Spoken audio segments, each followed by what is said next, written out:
What's going on, everybody? Welcome back to another episode of the MulletCast, the podcast where business and pleasure collide. My name is Evan Balmer. Follow me on Instagram at Evan Balmer.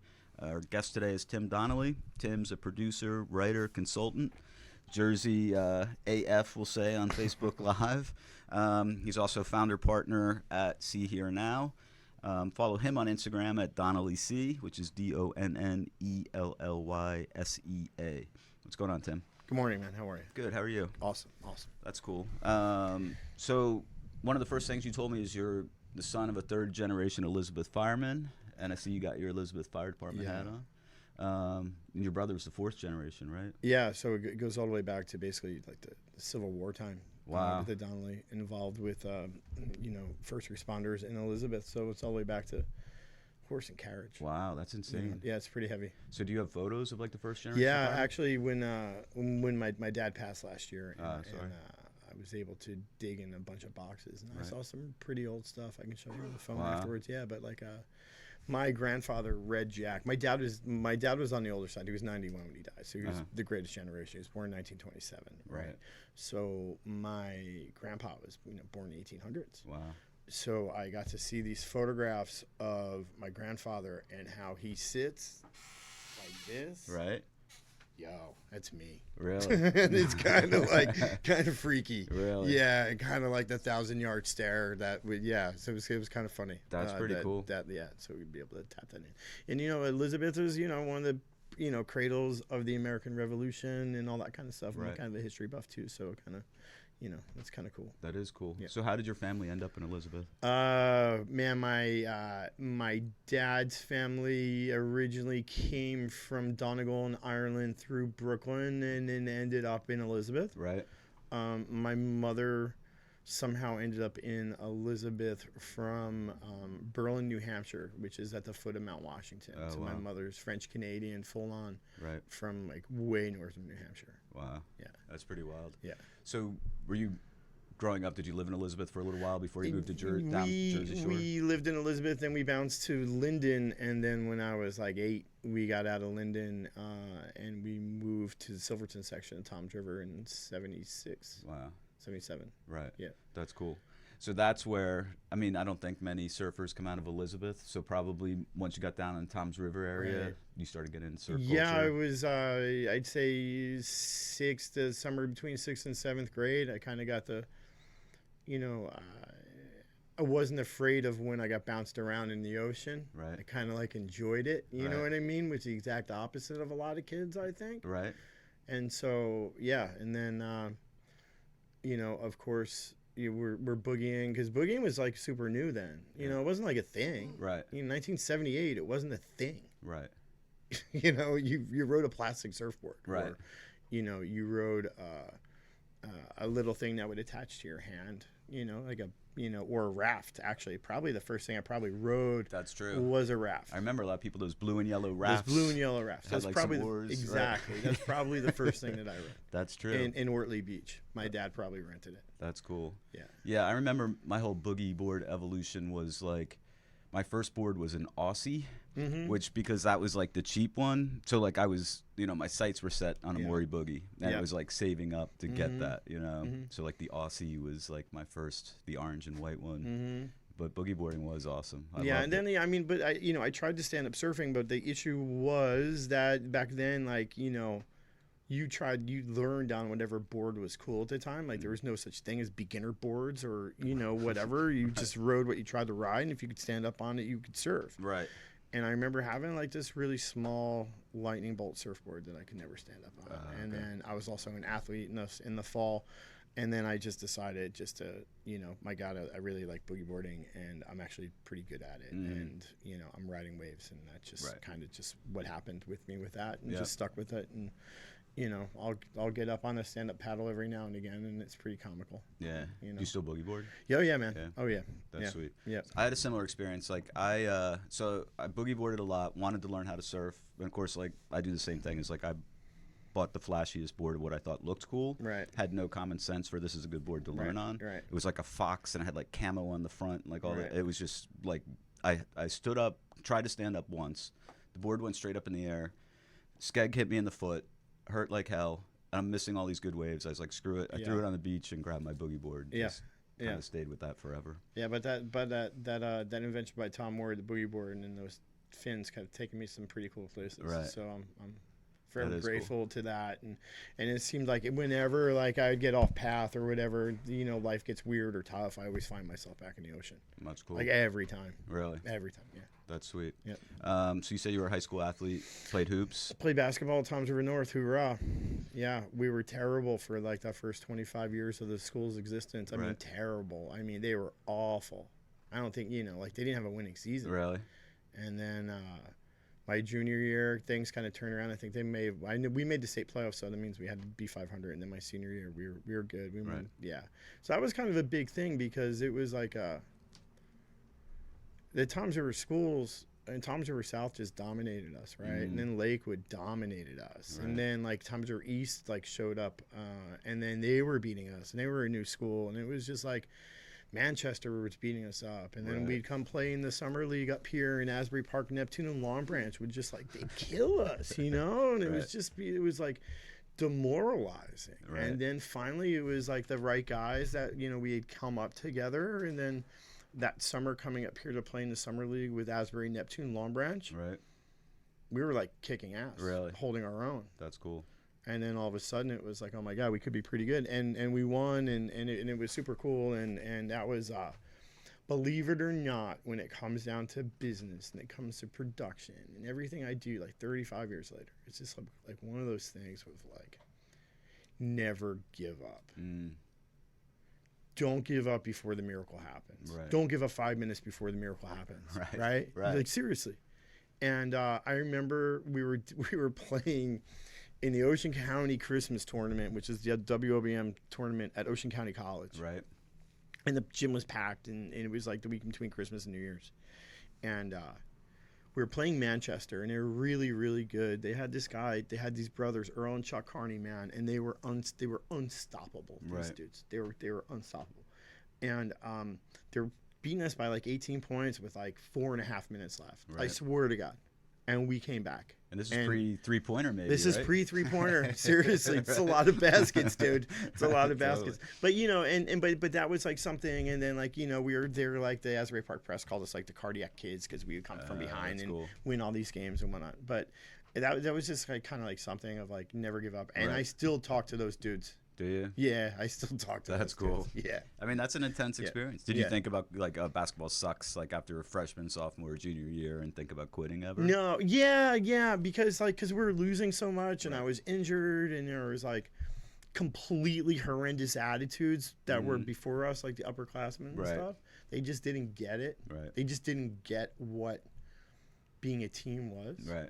So, it was, So I honestly, that really helped going forward in collaborative processes and team-oriented stuff, for sure. That's cool. Yeah. And you were into music and a newspaper editor at that time. Yeah, which seemed like things that were a big part of your life later. Yeah. It's kind of like I knew what I liked when I was 16 or 17. And it was just like, how is that going to manifest? And that was during a time when, man, the music business was a big thing. You had record stores on every corner that were pushing product. You had like FM rock radio everywhere you went. Growing up in Toms River, you got Philadelphia radio and New York City radio. Right. So it was a huge thing. Right. And plus, there were shows that were available for 12 and 13-year-olds to go to without their parents. Right. So we would go to Great Adventure on a Friday. Right.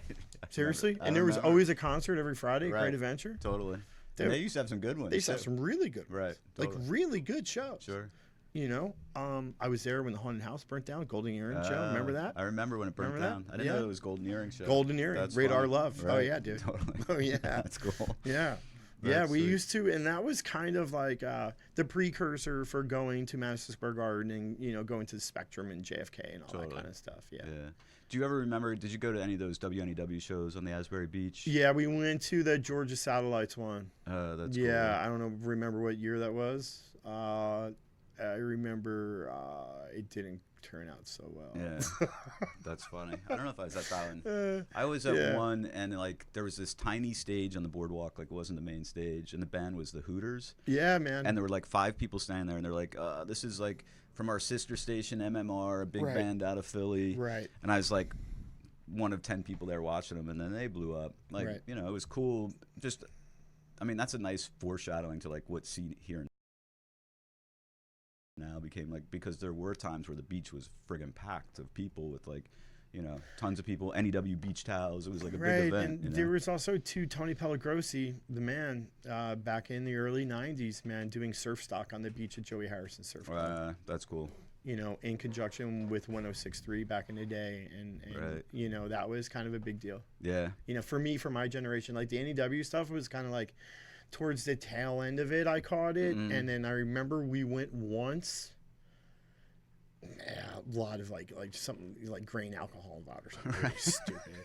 You know what I mean? And I remember vaguely like getting in trouble because we had to take the train back to Point and figure, because there was no way to get to Asbury back then. There was no Uber. So you had to take a train. You had to get to the train station in Bayhead or Point and then come up here. And when you didn't have a car, that wasn't easy. No, true. You know? Yeah, it's funny. Like now that you mention it, like I'm trying to figure out how the hell did I get down there? Exactly. You know? Yeah.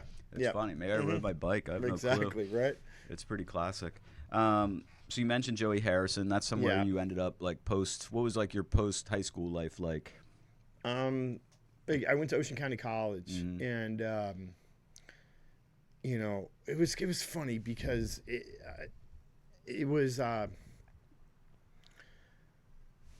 We had surfing, we had live music, we had like a scene amongst ourselves. We were all like living in these winter rentals in like Seaside Heights and Seaside Park and Nortley Beach. And like, it was cool because there was nobody over there. It was like being on a desolate island. You go to class and then you go to somebody's house and you'd surf, or there'd be a house party, or, you know, there'd be somebody playing at the Fast Lane or the Green Parrot, or, you know, it was cool. That is cool. Yeah, it was a fun existence, and met a lot of different people during that time from like, you know, met kids from Long Beach Island, you know, would go down there, you know, met kids from Manasquan. So there was kind of like this kind of, everybody kind of felt like, it felt like 1985, 1986, 1987, the Jersey Shore, if you were a certain age and you were around, and you were into the same things, you kind of sought each other out. Right. At these places, you know? Yeah. Like the Inkwell. Right. Right? Yeah. That was like the spot. Totally. Yeah. That's cool. Yeah. Nice. So you got into, what did you do at Bodyboarding Magazine and then Surfing Magazine? So the first time I ever got published as a writer, there was a tragic accident in like Long Branch and somebody died in the water. Wow. Right? And I wrote a story about it. And then the editors over at Surfing Magazine were like, wow, this kid could kind of write, because writing a story like that for the first time you ever got published is like, you're really telling a story and somebody passed away and you had to be respectful for the whole thing. It's not an easy thing to write, especially when you're just starting out. Right. Just not, you know? Yeah. And I guess I nailed it. Right. And then they were like, so you're a bodyboarder? I'm like, yeah. And they were like, well, you're going to start working for Bodyboarding Magazine because you can write. That's cool. And then that opened up a couple doors with me doing a bunch of stuff at bodyboarding, and then kind of like when, you know, contests and like, you know, product guides and a little bit of newsy things here. But that's that magazine was like almost like all photograph driven, you know, in the late 80s. Right. And then once bodyboarding kind of folded, those same guys were running Surfing Magazine, and they brought me in on that fold, and they brought me in as the music editor. Oh, that's cool. Yeah. Nice. And I did that for a long time. Right. Yeah. Do you remember why you wrote the story about the Long Branch incident? It was like one of those things of like where it was a compelling story, and it was just one of those things of where back then, man, you had to call them, send them a fax, or send them a snail mail letter that they would open up. Right. And I remember calling them, pitching them saying yes, and then me writing it. And it was also during the time when looking back at it now, I kind of know like the business side of why they said yes is because that was the time when the surf industry was completely popping off. Everybody was making a ton of money. Right. In New Jersey, there was a lot of trunks being sold in New Jersey. Right. Yeah. You know, and that kind of stuff too. And Dick Meserol was just moved to Florida, so there was like Jersey photographs in the magazines and stuff. Right. And you know, this isn't new that New Jersey all of a sudden is like popular in surfing. You know, Sure. so you know, and then you had like the Manasquan crew, which was really heavy then, and the Casino Pier, and all those guys were all sponsored. Scotty Dorr was the man, and Right. Eddie Okinski and Grog and those guys. They had national platforms. Those Right. guys, they were the Sams, they were the Sam Hammers and the Rob Kellys and the Gleasons of the day. That's cool. You know, Yeah. Where was your like passion for writing? Where'd that come from? And like, were there influences? I have no idea, man. I just read a lot as a little kid. Whatever was put in front of me, I was reading. My mom said at like a really, really early age, I would Right. read everything. Yeah. Read everything, and I kind of learned how to read by reading the daily news every day. My dad would get it, and there's like photographs of me like reading the daily news on the toilet at like 3. That's You know? cool. Right. Yeah, and I met Jimmy Breslin once Did you before really? he passed. Oh, Yeah, wow. and I sat next to him on an airplane, and I told him I learned to read by reading the daily news. That's pretty He cool. was pissed. Really? What do you mean? You No. learn to read reading the daily news. You're reading my stuff. You learn to read. Yeah, he gave me some shit. Did he really? Yeah, but I felt it was a badge of honor if you got shit Totally. from Jimmy Breslin. I mean, that he kind of, you know, That's he really sparked cool. his interest. Totally. Yeah. I mean, that's Yeah. probably why the dude was an original, right? Yeah, It's he just- gave me like a little hug at the end of that's cool. when we got off the plane. It was very nice. That's funny. Yeah.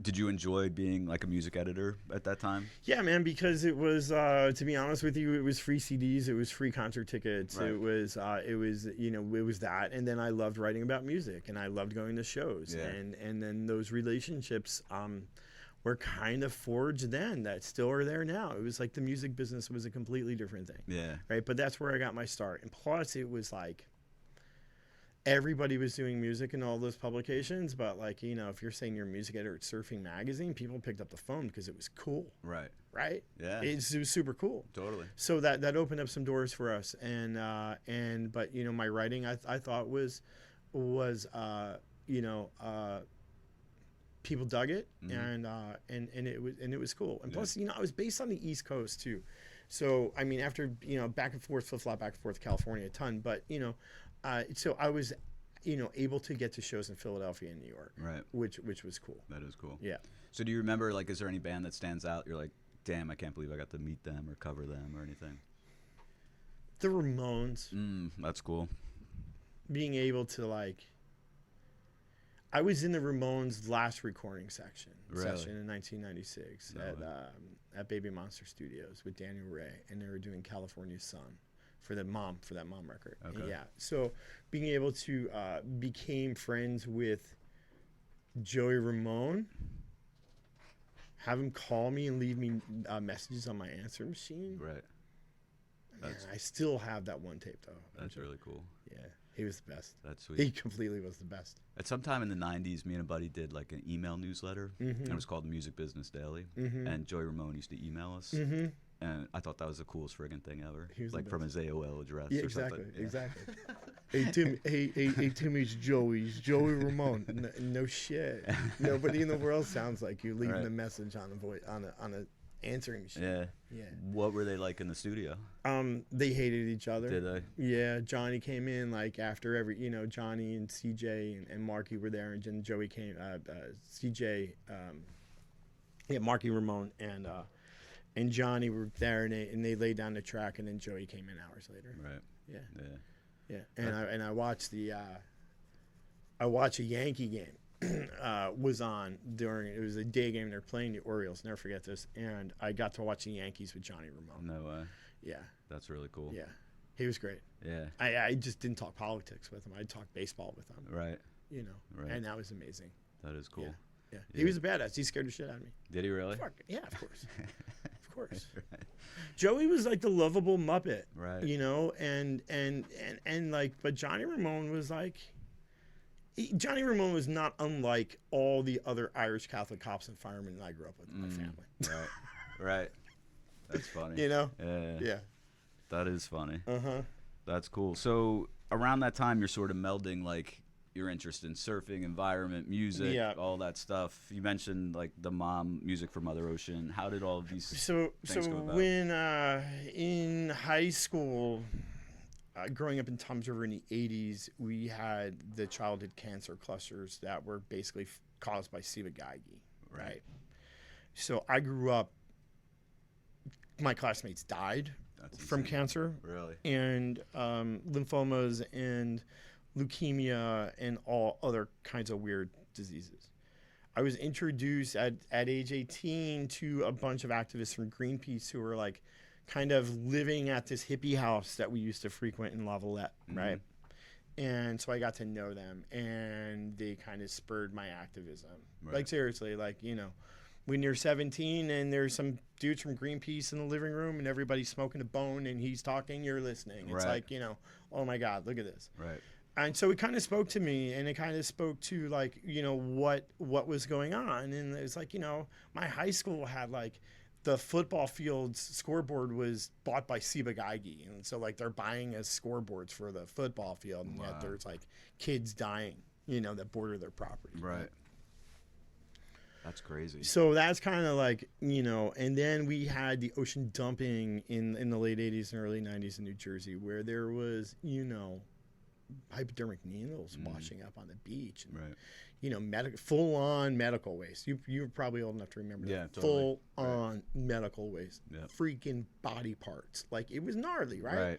So that kind of piqued my interest too. And then, you know, there was no internet back then, you know, so you couldn't really, your form of protest was actually going somewhere with a sign or chaining yourself to something and getting locked up or getting in trouble or whatever. So, so the Surfrider Foundation was just starting out. And I thought what they were doing in California was really great. And I went to a trade show in Atlantic City, Surf Expo, ASR, down in Atlantic City, action sports retailer. Met these people from Surfrider, really hit it off. Graduated college, they offered me a job. Wow. Moved to California and moved to Huntington Beach, working for Surfrider Foundation. I helped form the chapters all over the country. Wow. So the Jersey chapter. You launched. Yeah. Wow. Yeah. That's cool. Central Florida, New Jersey, Cape Cod. All over California, Oregon, Seattle, Right. And then, who knows, one day the phone rings, and it's the William Morris Agency saying that Perry Farrell would like the Surfrider Foundation to go out on the first Lollapalooza tour. No way. And I'm like, and I knew what Lollapalooza was. Right. And I was like, yeah, sign us up. That's killer. And there we go. Wow. Yeah. So it was almost like my life leading up to that point was kind of geared towards this kind of moment, right? Of all these things that I'm into and that kind of stuff. And so that kind of just launched in with everything when it comes to music and, you know, falling in love with festivals and math gatherings and, you know, people being there for a singular purpose. Yep. Yeah. That's cool. And Perry Farrell, I mean, he's like a mad genius because he was doing stuff like that at the time that no one else was doing, right? Like, who else was thinking about, you know what, I need the Surfrider Foundation out here on this one, or just even distributing information at a festival, that kind of stuff. Yeah. I mean, that was the beginning of social, you know, music activism in that way, and merging these nonprofit organizations with bands and stuff that was happening. Yeah, that's cool. Yeah. So where do you go from there? So were you still writing at the time? You were a Surfrider? Yeah. I was still writing and you know, exploring all those avenues and having kind of those doors open and then I actually got snatched up from the Surfrider Foundation. Then I was working with a clothing company called World Jungle, which was based out of Laguna Beach. And then I came home and brought World Jungle back to the East Coast and was still like kind of like the Pied Piper for the Surfrider Foundation all over the East Coast, opening up all these chapters, doing the trade shows, and then like going out on the road. So now Surfrider was being invited to go table at Pearl Jam shows and still do Lollapaloozas and that kind of stuff. And then a friend of mine who I knew from working at Joey Harrison Surf Club was working at MTV, and he called me and hired me as a writer. Wow. Yeah. That's cool. What kind of writing? What were you doing at MTV? I was writing all the words that were coming out of the VJs' mouths. So what they were saying, they didn't make that up. Some guy wrote it. Right. And they were reading off a teleprompter. So that's what I did. So I did like the top 10 videos with Adam Curry. I did Alternative Nation with Kennedy. I did, Most Wanted with Bill Bellamy. So that was like during the heyday. That was like Duff, Bill Bellamy, Kennedy, Adam Curry. That was like the first DJ contest where they took some schmuck off the street and they made him a VJ. So I was involved with that. This guy, John Sensio, poor guy, that they plucked from, Right. And then that was like MTV Beach House in the Hamptons, Ski House in Vermont, Back to School, all that kind of stuff. Right. I worked all that kind of crap. That's cool. It was crazy. Yeah. It was really crazy. I can imagine. Yeah. You think doing this is hard? Try to produce daily television. Oh yeah, I bet it's a nightmare. It's a nightmare. Totally. So did you get the bug for like music business at that time? Yeah, well, kind of, because it was one of those things. It was weird. So I had all these music industry connections during that time too. Right. So I got this job at MTV, and then like once those industry connections found out that I was working at MTV, everybody would try to freaking backdoor you, right? So I'd have somebody like inviting me to a show, and I'd have really great access, and there would be somebody from MTV who was there, be like, okay, who is that guy? He works for us, and why is he here? Right. And it's like, well, I had a relationship before I even walked in the door with him. Right. So it's kind of been like that my whole life. Gotcha. That's pretty cool. Yeah. That is cool. So where do you go from there? So obviously you were in like a lot of big events with. Yeah, I was living and working in New York City, not caring about the ocean. Just living, New York City in the '90s. Man, come on. Right. There was like, how do I put this? There were music clubs that had really great bands. Yep. Everywhere. Right. There was hip hop coming out of all these great clubs. There was a mixing and a blending, especially downtown, of punk rock, alternative rock, hip hop, and gay culture, which was kind of like under this like kind of all one kind of thing, right? Right. So that was like going hip hop at Peggy Sue's. It was going to the Limelight. It was CBGB's. It was Brownies. It was Don Hill's. It was like, totally. It was right. the Roxy. It was all that kind of cool stuff. Right. And so I was kind of lost in the sauce of that. Yep. For a while, living that New York City lifestyle. Wearing black, smoking cigarettes. Right. Whatever, staying out late. Yeah. Doing that whole stuff. Totally. Yep. I have a fond memory for all those clubs. I mean, it was like such a great time. Yeah. Like one of the. Like CMJ was going on a lot then. I remember a CMJ opening night at Limelight being just insane. Like, yeah, so many great bands all the time. Wetlands. The Wetlands was like one of the, going there was just, that place was like a dream. Yeah, that was like a combo of activism and music. Yeah. And for Jersey kids too, it was perfect because it was right on the other side of the tunnel. Yes. Right. So it was awesome. Right. Easy in and out. Yeah. One of the most memorable shows I've ever seen was at Wetlands, and it was this band called Two Skinny Jays, and they were sort of like hip hoppy and all that stuff. I remember those. And it happened to be President's Day, right? Right. These dudes come out dressed as Abe Lincoln, and their first song, like they dropped Abe Lincoln into every one of their lyrics. Right. Like their managers, like standing by the amps, like they were. It's such a memorable show. It was like amazing. They were cool, but yeah, so many great bands cruising through there. That was awesome. So how do you make your way back to Jersey from the city? Man, it was one of those things where that's the one thing about New York City, right, is especially if you grew up around here, that's kind of like if you want to ever do anything in your life, you got to go to Manhattan. Totally. Right? That was like my mentality. Yeah. I did it, right? I raged, and it was like, there's a certain point where the Big Apple chews you up and it spits you out. Yeah.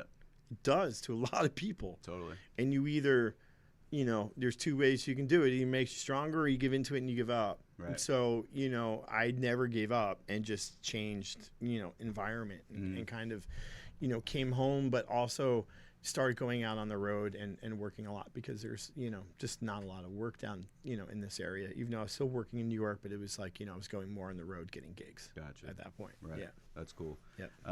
You mentioned in some notes you sent me meeting Danny in 2004. Well, Danny and I have known each other forever, Yeah. since the 80s. our moms went to church together. No way. Yeah. And then when we were both working on the beach in Ortley Beach. He was a lifeguard. I was a badge checker, and then I was like the roving badge checker guy. Right. It was the greatest. I'd like steal your beer and like drink it that night. Right. And, ask you got a badge. That's awesome. And it's the most ironic thing because I've never bought a beach badge in my life. Really? Yeah. That's really funny. Yeah, I just become buds with the badge checker closest to my house usually. Right. That's funny. And it works. Yeah, Right. I have it. That's cool. Yeah, seriously. It's like one of my things. That's awesome. Beach badges are a crime, my buddy Smitto would say. Yeah. Ironically, it's a badge of honor. Yeah, right. So Danny and I met then, and then when I was just starting out and he was just starting out, we'd hang out in Manhattan, and then we had a really fun time, and then I left, came back, he was doing his thing, head down those grindstone. We were always in touch, but that was kind of like when the video stuff really started to pop off for him, and Bonnaroo started, and we were running all the filming at Bonnaroo because I had all that MTV experience and writing experience, storytelling experience, all this other stuff. So it was kind of like a natural kind of progression to go in and start making these music documentaries. That's cool. Yeah. Who were you interested in following, or who were you into at that time? Oh, so I look at it this way. The world pretty much changed in 2004.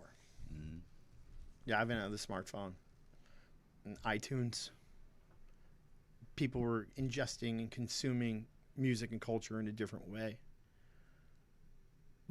You had the music business behemoth of you had to be on Epic Records or Columbia or Warner Brothers to do anything was no longer the case, right? So you had jam bands, indie hip hop, all kinds of stuff popping up everywhere, right?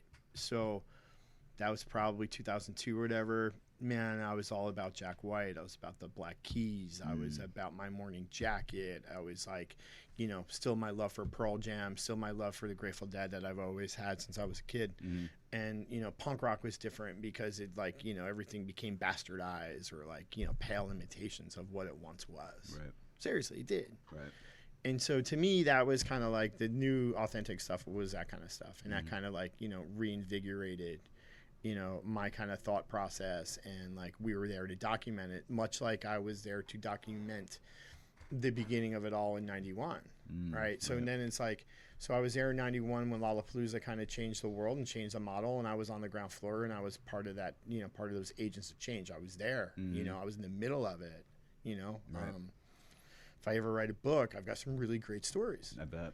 So, and then, so here in 2004, so, I really think it changed. And now here we are, 20 years later, pretty much, it's 15 years later. Right. And it's okay, so this kind of thing has morphed into festival culture in America, right? And you've got Coachella and Bonnaroo, and I fell in love with what those guys did at Bonnaroo. I just fell in love with the whole thing. Right.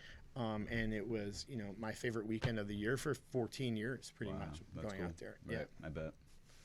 So is that where the idea for See Here Now was born? From those No, experiences? See Here Now was born. See Here Now, the festival idea was always in my head, right? It was always oh my god, because I was on the first Lollapaloozas, man. So Right.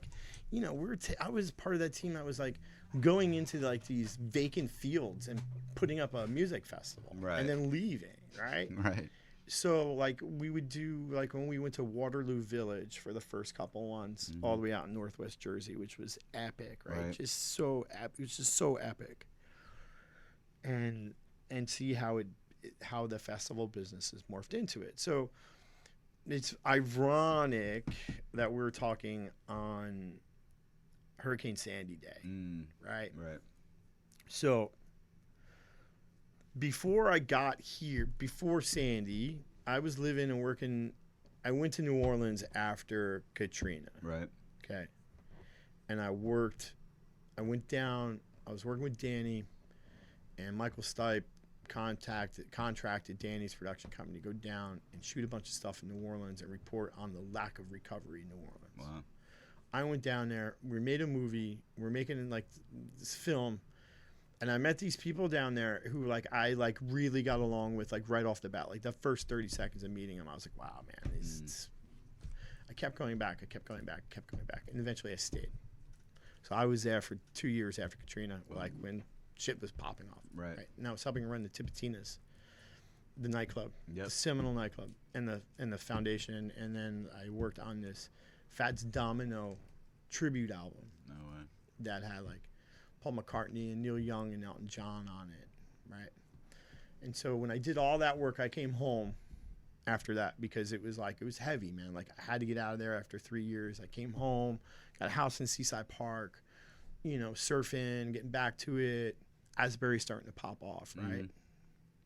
Come to Asbury with Danny. My old friend Marilyn Schlossback opened up the Langosta Lounge. I walk into the Langosta Lounge with Danny. I see a waitress, and I'm like, man, who's that? It's Bridget.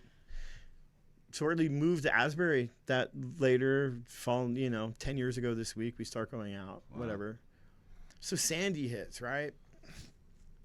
And I'm in New Orleans. Oh, wow. I can't get home. Right. I'm working the Voodoo Festival in New Orleans. I am watching Anderson Cooper report from Convention Hall from a hotel room in New Orleans. Right. That's insane. Okay? Insane. Mm-hmm. Right? I'm watching the TV, finding out that the Cranberry Inlet in Ortley Beach, Seaside Heights, just broke through and all that water was pushing towards the Barnegat Bay, back into the Silver Bay in the neighborhood I grew up in, where my elderly parents are still in the house because they refused to be evacuated. So I'm calling my dad, telling him that the water is going to be coming. It just broke through. The Seaside Heights police chief was just on CNN. You guys got to go. Right. And so they eventually got rescued out of the house. Like, big, bad thing, right? Yep. Terrible thing. I get back into town like 36 hours later, and it was just like the worst thing I could ever imagine, right? Right. And everything had changed. My whole childhood memories were wiped out. The neighborhood I grew up in was wiped out. The Seaside Heights boardwalk was wiped out. Totally. All my DNA was just completely, strewn all over the place. It started with a bunch of surfers. This guy John Rose came down with this organization called Ways for Water. He organized all the surfers on the Jersey Shore. I swear to God, man. We all got together in these warehouses. We got together in a warehouse in Lakewood, Ergo Clothing Company. And we divvied up the state by sections and which guy who was going to be in charge of it. Right.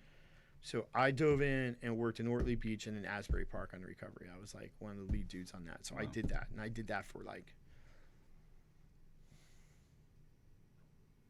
week before Christmas. Every day. It was horrible. I believe it. It was gut-wrenching, but it had to happen, right? So gutting houses for grandmas and old ladies, trying to save people's homes, especially people who didn't have, this wasn't their second home. Right. This is the home they had been given to them. This is all they had. They would have been completely homeless, right? So I'm sitting there going, okay, I'm ripping out, I'm stripping houses to the studs. What can I do with my experience from what I learned in New Orleans and all these years? What can we do? And that was, all right, we're gonna do a benefit concert. Before Sandy hit, I was doing this party called Sea.hear.now, which was in an empty storefront on the Asbury Park boardwalk, where I took art from my friends, musicians who were my friends, stuck a keg in a corner, and had parties. Right. And it got really popular, and we did really well with it. Right. And then Sandy literally came the week after the one Sea.hear.now party, went through the front door, out the back door, and we found pieces of art all the way down on Grand Avenue. Right. So fast forward, I'm got splinters, I'm exhausted from doing all the demo. And I said to Clinch, I called Danny, I was like, yo, let's do a benefit at the Paramount. Because don't forget, Asbury Park was up and running, Seaside, Point Pleasant, Belmar. The stuff was wiped out, man. Right. You couldn't do a benefit anywhere. There was no venue to have a benefit except in Asbury Park. Totally. So we came up with an idea. I was looking at routing, saw that My Morning Jacket was playing in Boston. They're friends, Danny's and mine. Preservation Hall Jazz Band from New Orleans, my dear friends. Right. And then they said yes. That's then cool. next thing you know, so we did that. we pulled it off. We raised a bunch of money. We got people back in their homes directly with the money that we raised. Right. And the cool thing was, like, so normally when you do these like fundraisers, there's all these expenses that you have to pay from, and it comes out of like ticket sales and all that. Right. So the amount of money that you have to spend in order to make, you know, the people who need the help in the charity always get less than the people actually think that they're going to these events. Right? They really do. Right. I wanted all the profits to go to these people. Right. So we hit up, man, we were friends with Sean Avery, the hockey player from the Rangers. Right. He's an old Bonnaroo buddy. Right. So he wrote a check for $10,000. And then he asked Henrik Lundqvist, right? Henrik Lundqvist wrote a check for $25,000. No way. Right? Right. And then we were still like $18,000 short on covering our nut. Right. And then Eddie Vedder wrote us a check to cover everything. That's cool. Right. So we were able to take all that money and then get it directly to people's in their homes, all that stuff. Like a month later, Danny's like, I think we can do. He was like, what do you think? You think we can do a festival? And I was like, yeah, I think we can do a festival. And he's like, well, what do you want to call it? And I was like, dude, I really like See Here Now. I'm like, you know, it was kind of a cool thing. It's like, you know, surfing, music, and art, blah, blah, blah. Yeah, cool. Shelved it for a little bit. Right. And then I was like, wow, you know, I noticed a cultural shift at the Jersey Shore after Sandy, right? Did. Things were wiped out. Old stuff was wiped out. New things were popping up, right? Nail salons became juice bars. Right. Tanning salons became yoga studios. Right? Right? It's true. Wellness centers instead of like, you know, cigar shops.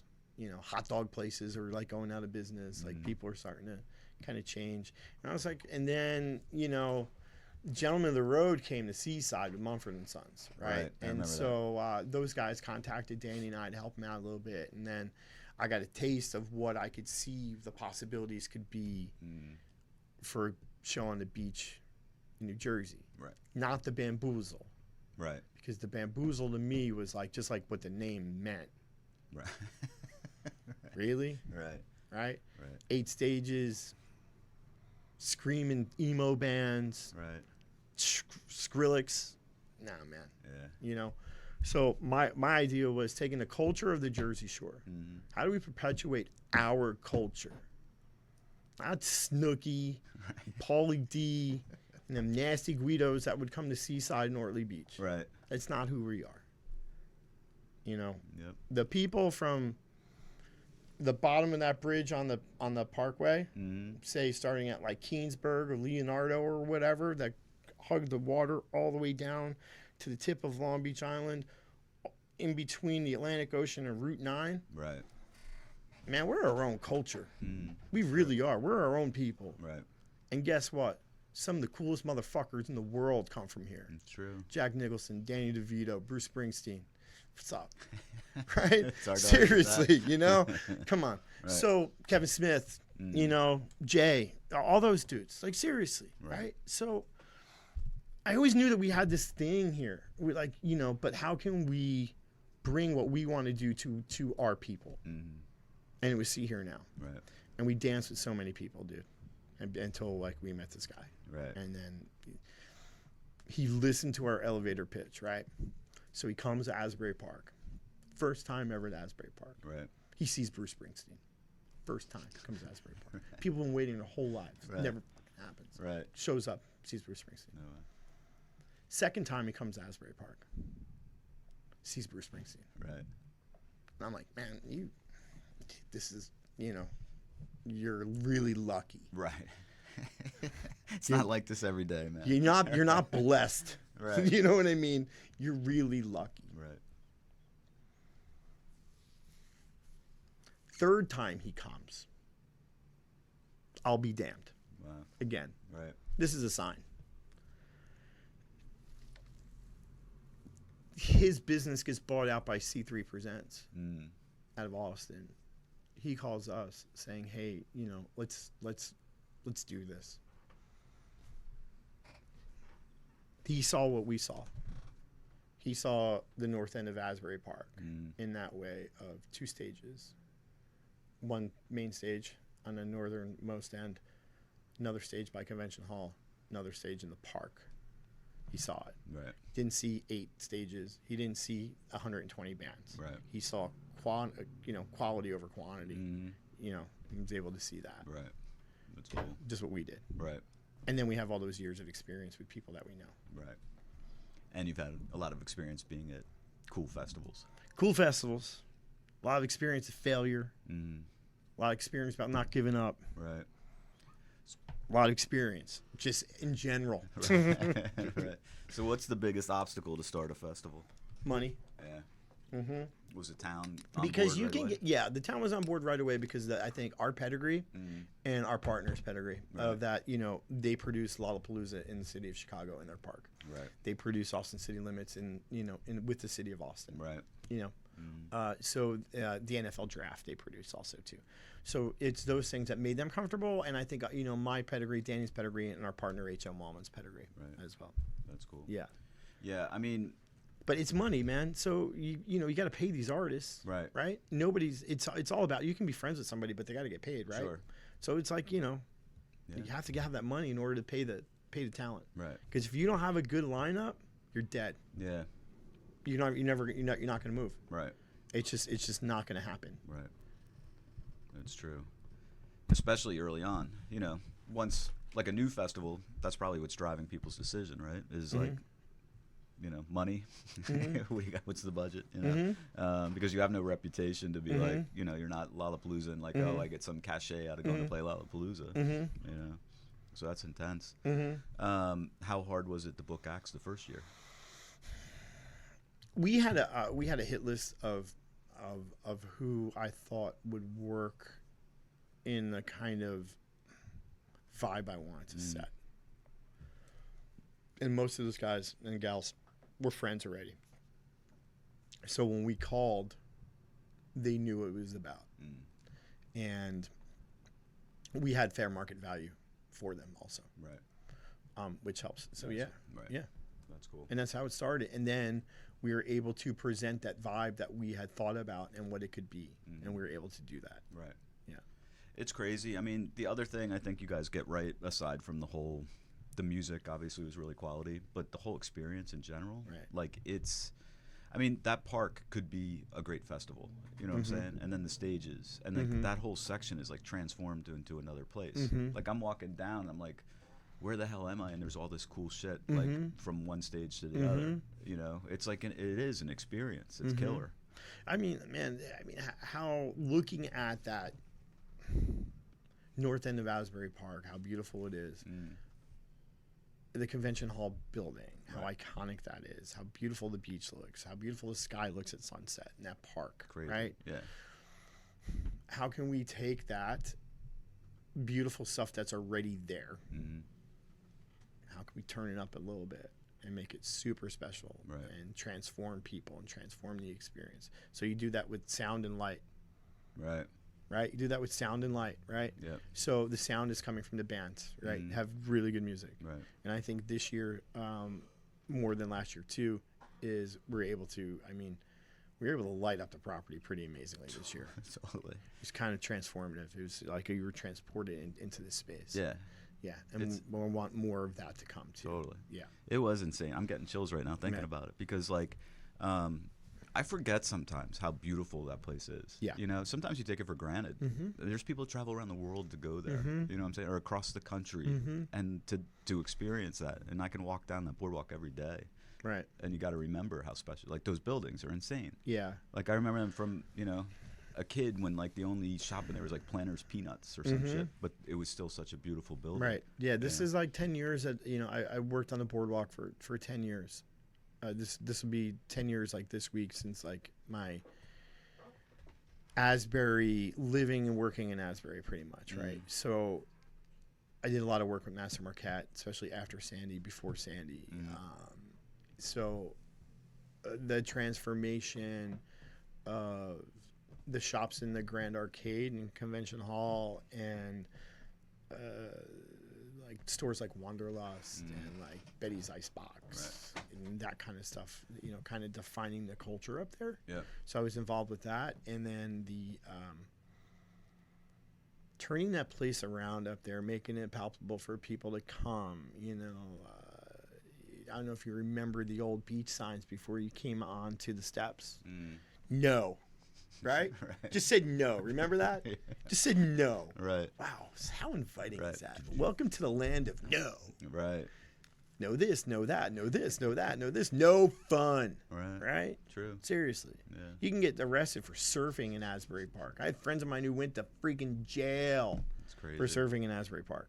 So getting rid of that was a big thing. And so now here we are, man. All that stuff has changed. All that, it's better.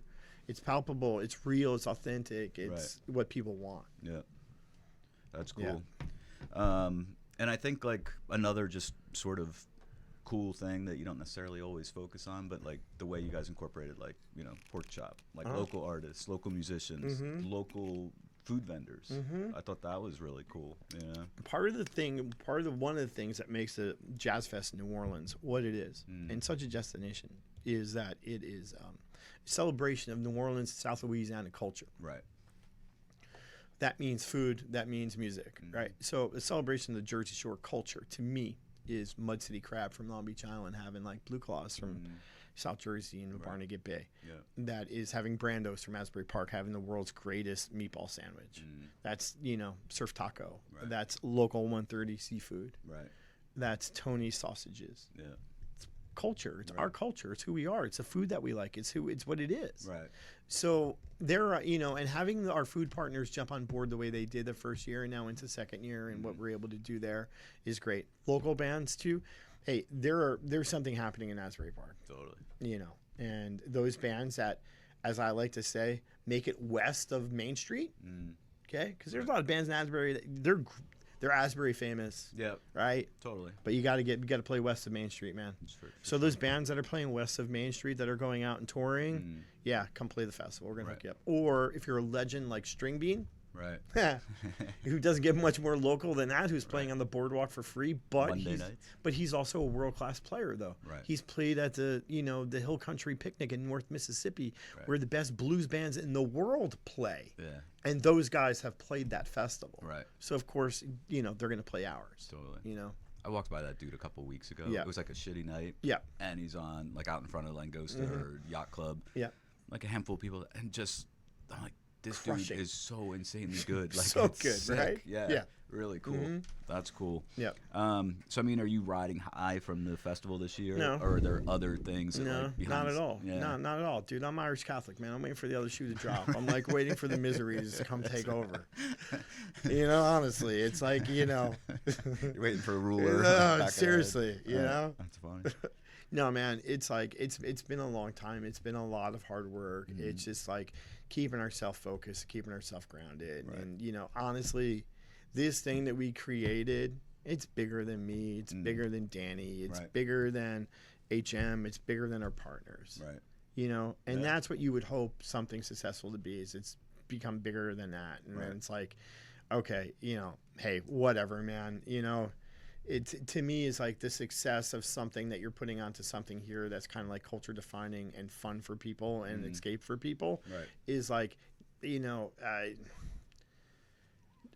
if I was to throw my will into this stuff, man, there'd be 15 people there. Right. How many people want to go see the bands I read? But it's just one of those things like, just let this thing go. Let this thing blossom, Keep it focused and keep it real and keep it true to why it started, and I think we're gonna be okay if we continue down that path, Yeah, I think that's a great secret, I think that's how other stuff gets messed up is people lose sight of that. Yeah, it's like well, here's the thing, and here's what's different than other parts in the country.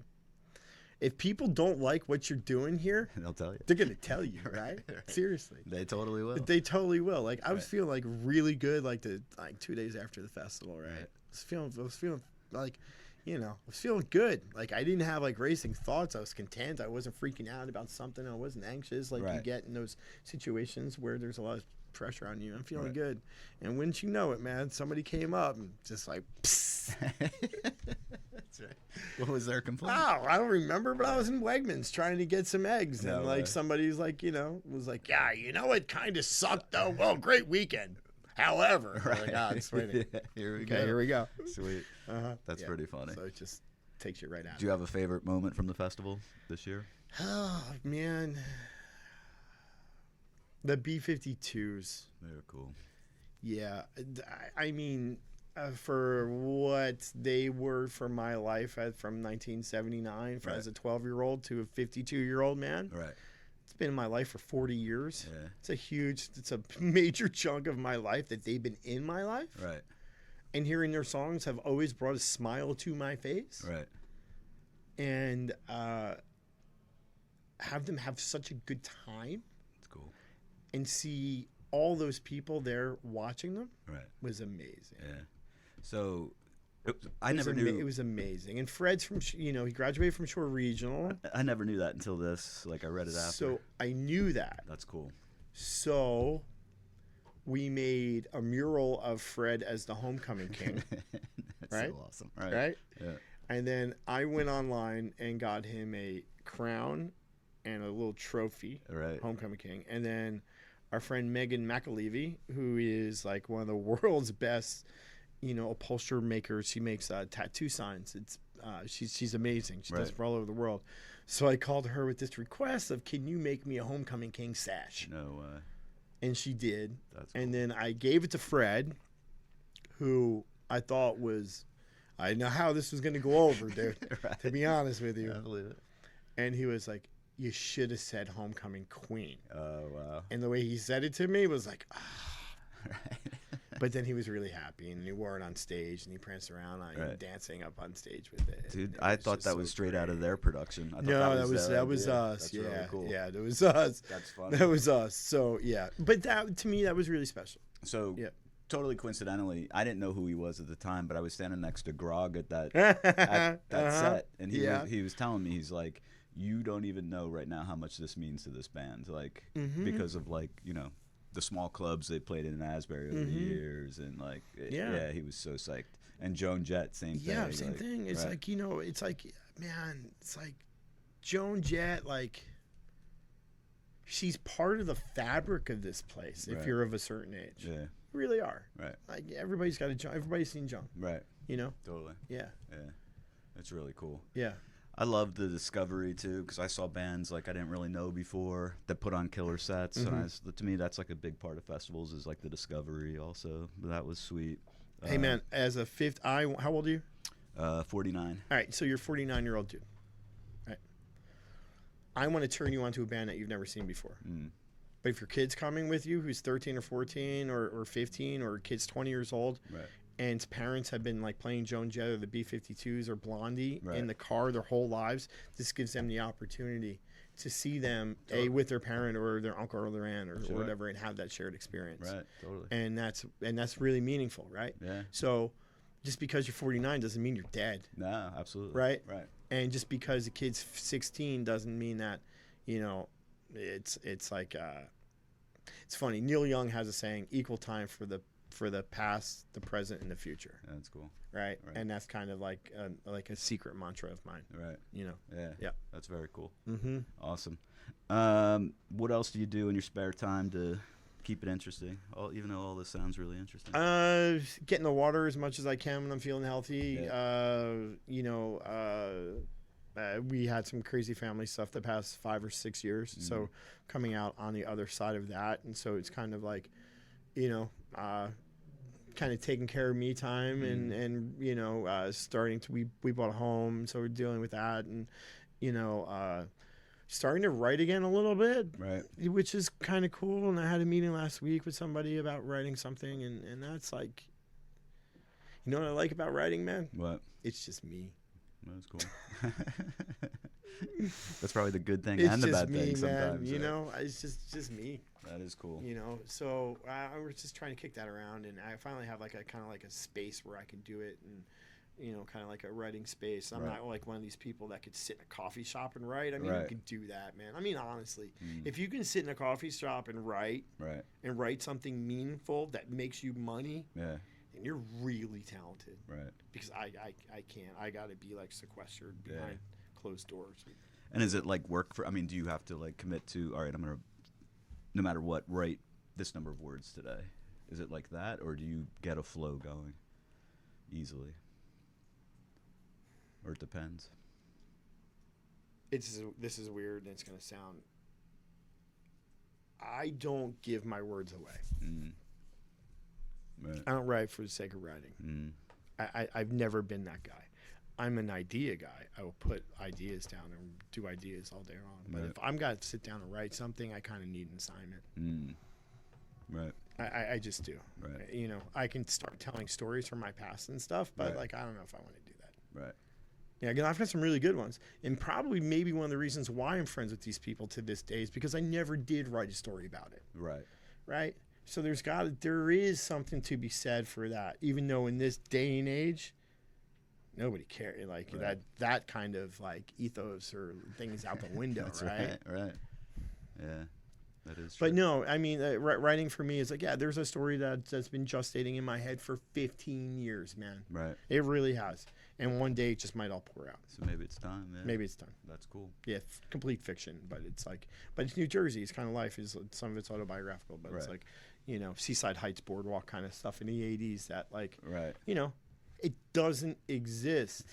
The buildings are not there. Yeah, it's no longer there. Right. It's a memory. It's gone. It's wiped out. Right. If you were there today, it looked like it never existed. Nobody knew. Right. Like when I go down there, dude, like I really would. I have a hard time still. 7 years later, I still have a hard time. Yeah. I go down the Seaside Park boardwalk that survived the hurricane, that got burned down by the fire. That whole thing. That's just like. It's kind of desolate there. It's like, and that was like the part of my youth, like my first job, my first kiss, my first beer, my first everything. It's gone. Yeah, it's crazy. Yeah, but 7 years, here we are in a much better place. Still hurts, but Right. Yeah. That's cool. Yeah. Awesome, man. I appreciate you coming in. Yeah, thanks for listening to me blab. That was killer. And then people should walk down in the casino. You got your picture hanging up in there. Yeah, that's weird too, right? What was that like? Evidently, it was awesome because Mike McLaughlin's the man, right? And so, and of course, that Van Gogh thing, and there's a couple looks I could do really well, and one of the looks I have down is the 1,000-yard stare. Right. I can stare you. Right. But what I didn't realize was that my eyes follow you, and no matter where you go in that building. When you look at me, my eyes follow you when you walk past. And then you walk by again, it walks past. It freaks you out. That's awesome. Yeah, it was kind of funny because Jen Hampton was doing a little tour over there yesterday, and she had a bunch of little old ladies giving them an art tour and doing all this stuff. And I'm exercising and like. I've got like a really bad cramp in my calf, and like I'm like limping, and I'm like, oh. And she's like, oh, this is and right there, and my beard shaved off, but it's just cool, man. It's just what it is. It's like, Asbury Park was saved. I wouldn't say saved. I hate that word, saved. Right. The creative mind. The creatives were the people that brought Asbury Park back, and that brought in the money people and the developers. Right. Yep. Now we're in a weird spot. Right. But that part right there for me is a celebration of the people who brought it to that level to where it is now, and I'm like. Beyond freaking honored to be even involved in that. Totally. To be honest with you. Right. Yeah.